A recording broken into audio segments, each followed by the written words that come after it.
ఇక్కడ వేసింది ఆల్రెడీ. ప్రణీత్ రావు ఎవరో తెలియదు, ఎవరు అంటారు? ఎర్రబెల్లి దయాకర్ రావు అంటాను. ప్రణీత్ రావు, ఎర్రబెల్లి దయాకర్ రావు, కల్వకుంట్ల తారక రామారావు, తన్నీరు హరీష్ రావు అంతా వెలుమలని టార్గెట్ చేసిండు. ఎందుకంటే ఇప్పుడు తెలంగాణలో ఉద్యమ సమయంలో ఉన్నది వెలుమలే.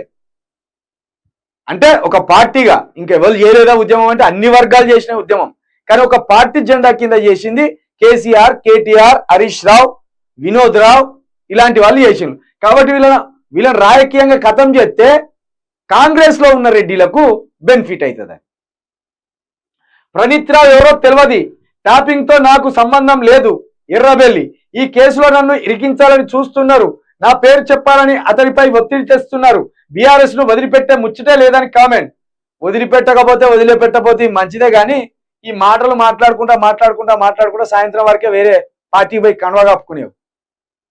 అసలు నీ జీవితకాలంలో 40 సంవత్సరాల రాజకీయ జీవితం ఉన్నది ఎర్రబెల్లి దయాకర్ రావు. ఒక్కసారి కూడా మంత్రి కావాలి.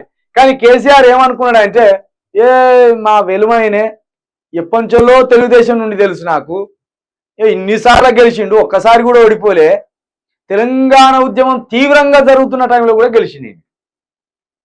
కాబట్టి ఒకసారి ఇద్దాం ఈయన, కానీ మంచి పోస్ట్ ఇచ్చింది నాకు, మంచి మంత్రి పదవి ఇచ్చింది నాకు. కాబట్టి ఇట్లా నమ్మించి గోడ దునికే పని చేయకుండా కష్టకాలంలో పార్టీ ఉన్నప్పుడు, పార్టీ ఓడిపోయి ఇబ్బందుల్లో ఉన్నప్పుడు పార్టీ కోసం నిలబడండి. అప్పుడు ప్రజలు అరే నిబద్ధత గల లీడరు, నిజాయితీ కలిగిన లీడరు, నమ్మితే పార్టీని విడిచిపెట్టిపోడు అని ఒక ఆలోచనతోటి మళ్ళా నిన్ను గెలిపించే ప్రయత్నం చేస్తారు రానున్న 5 సంవత్సరాలలో. లేదు ఓడిపోయినాం కాబట్టి జెండా పడేయాలి, కథం గోడ దునికి ఉరకాలంటే ప్రజలు క్షమించరు. కాబట్టి ప్రణీత్ రావు తెలుసా తెలియదా పక్కన పెట్టు, ట్యాపింగ్ తో సంబంధం ఉన్నదా లేదా పక్కన పెట్టు. ప్రభుత్వం వాళ్ళది ఉన్నది కాబట్టి వాళ్ళు రకరకాల ఇబ్బందులు పెడతారు. ఎవరెవరి హస్తం ఉన్నది, ఎవరెవరిని గుంజాలి, ఎవరెవరిని జైలు వేయాలి అనేది రేవంత్ రెడ్డి కక్ష సాధింపు చర్యలతో పోతాడు. దానికి భయపడకూర్రి. బొచ్చుపోతే 1 నెల రోజులు ఉంటారు కావచ్చు జైల్లో, మా అంటే ఒక 2 నెలలు ఉంటారు కావచ్చు, ఎక్కువ రేవంత్ రెడ్డి లెక్క సంవత్సరం ఉంటారు కావచ్చు. డైరెక్ట్ ఆన్ కెమెరాల ముందు దొరికిన రేవంత్ రెడ్డి సంవత్సరం ఉన్నాడు. మీది ఉన్నదో లేదో తెలియదు, మీ డాటా మీరు చేసిందో లేదో తెలియదు డాటా.